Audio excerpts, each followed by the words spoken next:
जय हिंद, वंदे मातरम। दोस्तों बहुत बहुत स्वागत है आप सभी का न्यूज इंडिया में। और अभी तक आपने इस वीडियो को लाइक नहीं किया तो लाइक कर लीजिए, और चैनल पर नए हैं तो चैनल को सब्सक्राइब कर लीजिए, साथ में बेल आइकन भी प्रेस कर लीजिए और वीडियो को ज्यादा से ज्यादा शेयर कीजिए। और आप किस राज्य शहर से न्यूज को देख रहे हैं कमेंट में जरूर लिखें। तो चलिए बढ़ते हैं खबरों की ओर। जी हाँ, आपको बता दें कि यूक्रेन पर रूसी अटैक न केवल यूक्रेनी लोगों को बल्कि दुनिया भर के गरीब देशों को भी बुरी तरह से प्रभावित कर रही है। यूक्रेन युद्ध को 6 महीने से ज्यादा हो गए, लेकिन अभी तक इसके खत्म होने की आसार नजर नहीं आ रहे हैं। युद्ध का बुरा असर यूक्रेन के निर्यात पर भी पड़ा है। हालांकि अच्छी खबर यह है कि यूक्रेन का महत्वपूर्ण अनाज अपने बंदरगाहों से अब बाहर के देशों में फिर से जाने लगा है। लेकिन बुरी खबर यह है कि युद्ध के कारण यूक्रेन की कृषि योग्य भूमि नष्ट हो गई है और कमजोर आस्थानी कीमतें इसकी अगली गेहूं की सफल को खतरे में डाल रही है। यूक्रेन दुनिया के शीर्ष गेहूं उत्पादक देशों में से एक है, इसलिए अगर इसके गेहूं उत्पादन पर असर पड़ा तो इसका मतलब होगा कि वैश्विक आपूर्ति भी अगले साल तंग रह सकती है, जिसका मतलब होगा कि विश्व खाद्य कीमतें पर फिर से उछाल पड़ेगी। जी हाँ, आपको बता दें कि भारत में तेजी से बढ़ रही आटे की कीमतों पर अंकुश लगाने के लिए केंद्र की मोदी सरकार ने बड़ा फैसला किया है। गुरुवार को प्रधानमंत्री नरेंद्र मोदी की अध्यक्षता में आयोजित केंद्रीय मंत्रिमंडल की बैठक में गेहूं के आटे के निर्यात पर पूरी तरह रोक लगा दी है। मीडिया की रिपोर्ट के अनुसार प्रधानमंत्री नरेंद्र मोदी की अध्यक्षता में मंत्रिमंडल की आर्थिक मामलों की समिति की बैठक में गेहूं के निर्यात पर प्रतिबंध लगाने का फैसला किया गया है। सरकार की ओर से जारी अधिकारी बयान के अनुसार मंत्रिमंडल के इस फैसले से अब गेहूं के आटे के निर्यात पर प्रतिबंध लगाने की अनुमति होगी। इससे आटे की बढ़ती कीमतों पर अंकुश लगेगा और समाज के सबसे कमजोर तबके के लिए खाद्य सुरक्षा सुनिश्चित होगी। विदेश व्यापार महानिदेशालय इस बारे में अधिसूचना जारी करेगा। रूस और यूक्रेन गेहूं की प्रमुख निर्यात हैं। दोनों देशों की वैश्विक गेहूं व्यापार में लगभग 1/4 हिस्सेदारी है। जी हाँ, आपको बता दें कि बिहार में एनडीए से नाता तोड़कर झटका देने के बाद अब जेडीयू उत्तर प्रदेश में बीजेपी को चुनौती देने की तैयारी में है। दरअसल जेडीयू 2024 में होने वाले लोकसभा चुनाव से पहले उत्तर प्रदेश में अपना आधार मजबूत करने के लिए काम कर रही है।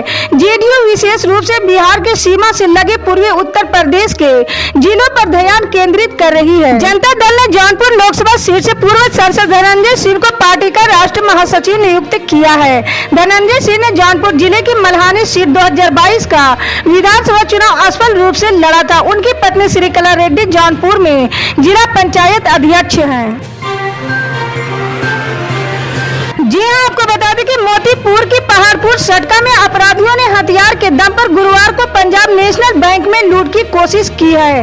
इस दौरान 6 अपराधियों ने बैंक से करीब 15 लाख रुपए लूट लिए हैं। अपराधी पैसे लेकर भाग रहे थे। इस दौरान बैंक के कर्मचारियों ने हिम्मत जुटाकर बदमाशों का पीछा किया और बैंक से निकलने के क्रम में ग्रामीणों की मदद से पकड़ लिया गया है। इस दौरान एक बदमाश गन्ने के खेत में जाकर छुप गया था। लोगों ने घटना की जानकारी पुलिस को दी है। पुलिस ने मौके पर पहुंचकर पूरे खेत को घेर लिया। इसके बाद दूसरा बदमाश भी पकड़ा गया है। बताया जा रहा है कि ग्रामीणों ने लूट की घटना में शामिल अपराधी की जमकर पिटाई की है। हालांकि बाद में पुलिस ने दोनों अपराधियों को हिरासत में ले लिया है। पुलिस ने बताया है कि एक अपराधी को ग्रामीणों ने पकड़ा है, जबकि दूसरे को पुलिस ने खेत में घेरकर पकड़ा है।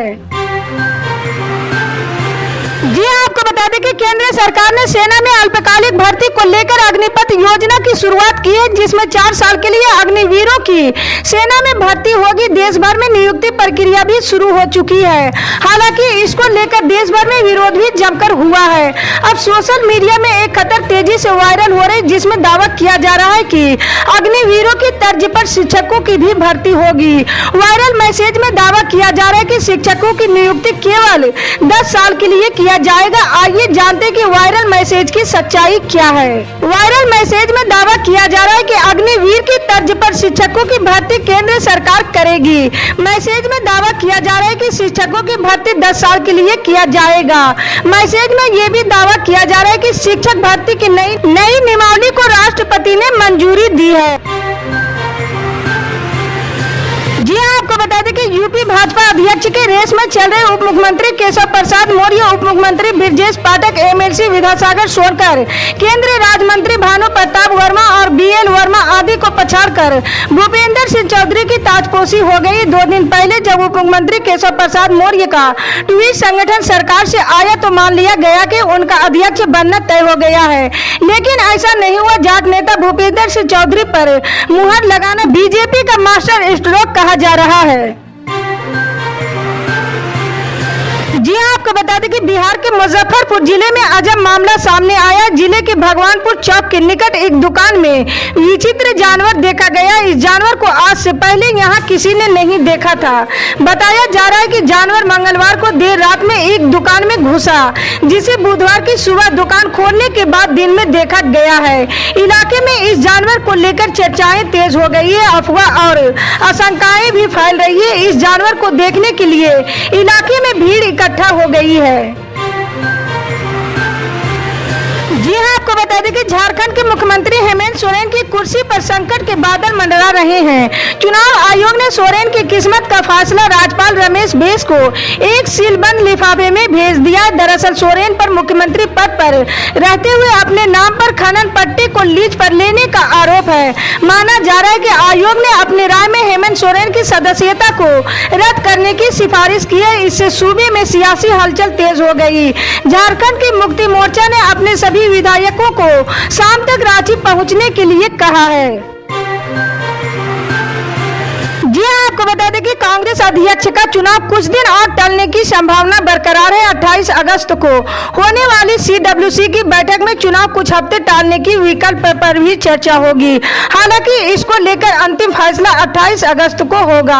अभी 20 अगस्त से 21 सितंबर के बीच कांग्रेस अध्यक्ष के चुनाव का कार्यक्रम था। कांग्रेस अध्यक्ष के लिए अब तक कोई दावेदारी सामने नहीं आई है। ऐसे में कांग्रेस अध्यक्ष सोनिया गांधी ने बीते मंगलवार को CM अशोक गहलोत से मुलाकात की थी। इस दौरान सोनिया गांधी ने गहलोत से कांग्रेस अध्यक्ष का पद संभालने का आग्रह किया। हालांकि गहलोत ने कहा है कि वो इस बारे में नहीं जानते और उन्हें इस बारे में मीडिया से पता चला है। उन्होंने कहा कि पार्टी ने जो जिम्मेदारी उन्हें सौंपी है वो उसे पूरा कर रहे हैं।